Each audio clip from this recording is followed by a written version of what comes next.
Charlie Kirk's mentor died last week under mysterious circumstances.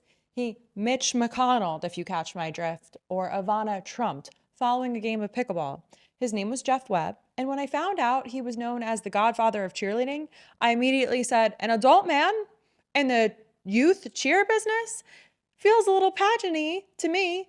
Somebody check this man's hard drives. Somebody check the files. And well, I am somebody. And it turns out the name Jeff Webb appears multiple times, 4 times in documents in the Epstein files and documents connected to Jeffrey Epstein. And I'm going to show you those exact files, his name in the record 4 times. And now it's true that a lot of the names that appear in those documents may not mean anything, but that doesn't mean those appearances are meaningless. They deserve to be looked at, especially carefully, and especially when that person is not anonymous or insignificant. Jeff Webb is the same individual who was the founder of Varsity Spirit, a company that built one of the most powerful systems in youth cheerleading in the entire country.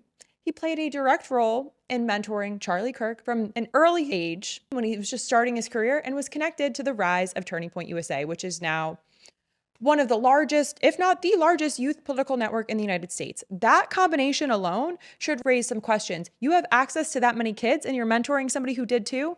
You have a person whose name appears in the Epstein-related materials who built a system centered around young people, young women. This is the best one ever.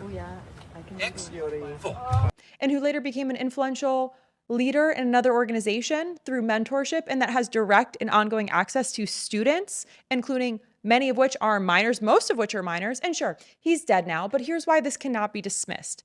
His life and his influence are still around. And while his secrets have gone to the grave with him, the systems he helped build are still very much alive.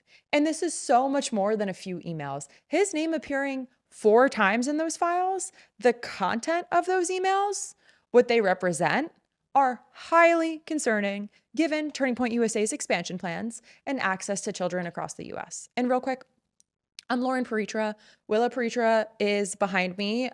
We are standing in between her and her ball time. So please make sure you take a moment to subscribe, follow across all social platforms. You never know when we're gonna have the rug pulled out from underneath us across any of them. So make sure you follow us across all, where I am Lauren P. And remember, every follow, every sub, every hype, every like, every comment, 6 words or more, every direct action you take to support this channel is an FU to Katie and Steven Little Bitch Miller. We'll get into that another time. I'm Jeff Webb, and I'd like to invite you and your squad to participate in one of our camps this summer. Looking at Jeff Webb, Charlie's mentor is somebody who is now dead, but built a system with direct access to young people and then went on to become influential in another sphere. We covered the story in great detail. Both guys are 6 feet under now, but their orgs live on. And in a 2020 USA Today investigation, they found that around 180 individuals accused or convicted of misconduct were involved in Jeff Webb's organization in competitive cheerleading. More than 140 of those individuals in his organization had already been convicted. Despite that, the official banned list was just a fraction of that number, somewhere around 21, until reporting forced them to take these people out of a cheerleading organization, out of coaching positions, out of training positions. That points to a failure that goes way beyond individual actors and into how the system itself was structured. Lawsuits reinforce that concern. In one of the most notable cases, plaintiffs alleged that Varsity failed to prevent a gym owner, Scott Foster, from participating in events even after he had been suspended while under investigation for the argument was not just about one person. There was a lot of predators in this organization, 180 at least. And it was also about whether the system allowed that to happen. Webb's response was, of course, to deny wrongdoing and to emphasize that gyms were independently owned and that he was just the one making money off of all of them, that he wasn't involved in day-to-day operations and he knew nothing. But that didn't resolve the issue. A federal judge allowed a gross negligence claim to move forward, which means there was enough evidence to examine whether the structure itself created risk. So when his name appears in the Schmerfstein files in related documents, the question is not just about the document.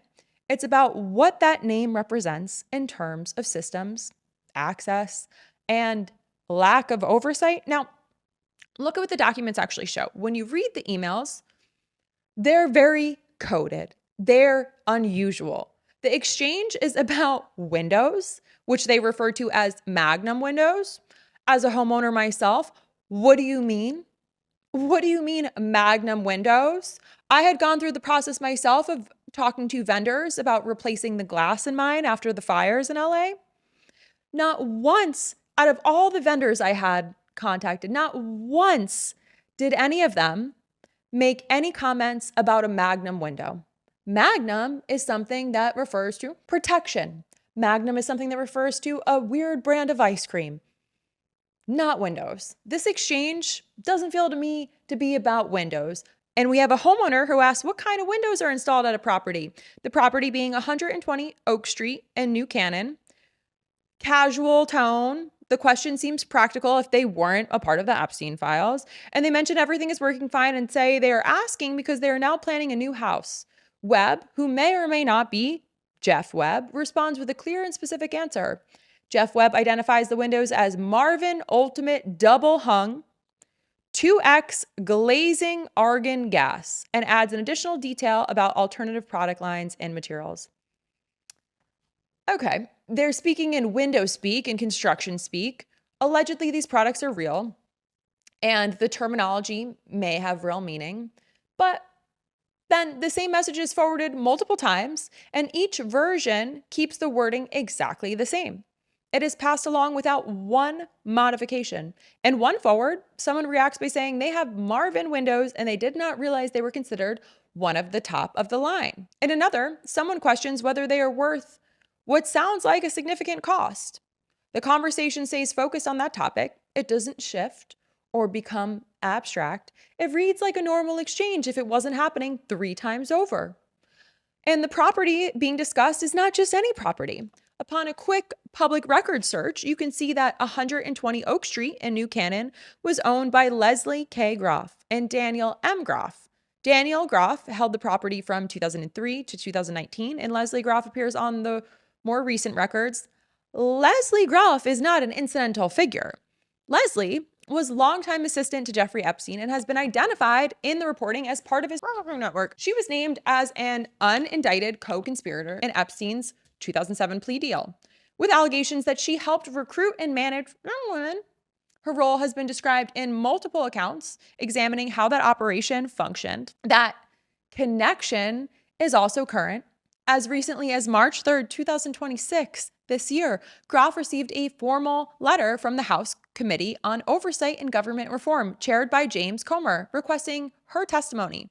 The committee stated that it believes she has information relevant to its investigation into Epstein's network and how it operated. She has been asked to appear for a transcribed interview in June. So now you're looking at a specific email about a specific house owned by somebody connected to Epstein's network who was more or less indicted, who is still being called a part of an active congressional investigation, and that house is being discussed by somebody whose name appears multiple times in the same set of documents and just so happens to be the same name as Jeff Webb. So here's where it gets interesting. In these Epstein files, if this is Jeff Webb of Varsity Spirit, cheerleading empire Jeff Webb, dead man Jeff Webb, who took a Mitch McConnell, then why is he casually talking about magnum windows? Has anyone ever heard of that term used in a normal conversation? Because I haven't. And maybe it's nothing. Maybe it's exactly what it sounds like. Probably not.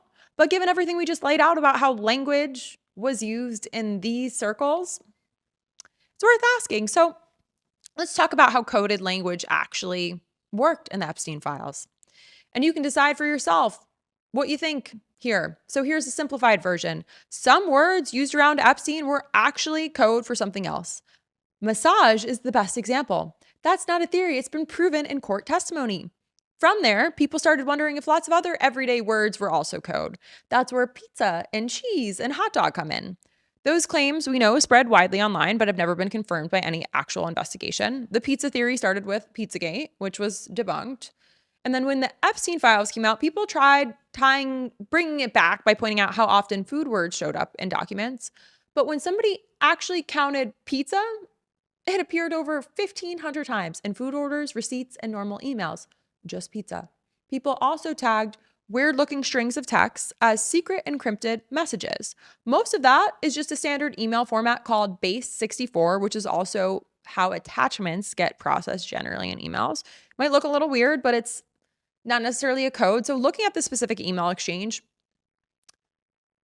nothing in it may read as coded language except for, to me, the magnum windows. These words may mean what they say, but the context around it is a different story. If the property belongs to somebody deep inside Epstein's network who is now being called to testify before Congress, and the person responding in the email runs a separate organization, is now dead with direct access to young people, I care less about what the email says and more about what world lives inside this sphere and whether anyone in that world has ever actually been held accountable. And if this video expanded your perspective or you enjoyed it, please take a moment to make sure you're subscribed. I am Lauren P. Again, we currently have a lead on Katie Miller, the wife of Stephen a little bitch Miller, and we can't do it without you. And this video is probably going to get demonetized, so make sure you subscribe so we can continue to sustain this work. We can't grow without your help, and we can't keep addressing these spicy topics that we love chatting with you about unless you follow and turn those notifications on. We'll be back with more.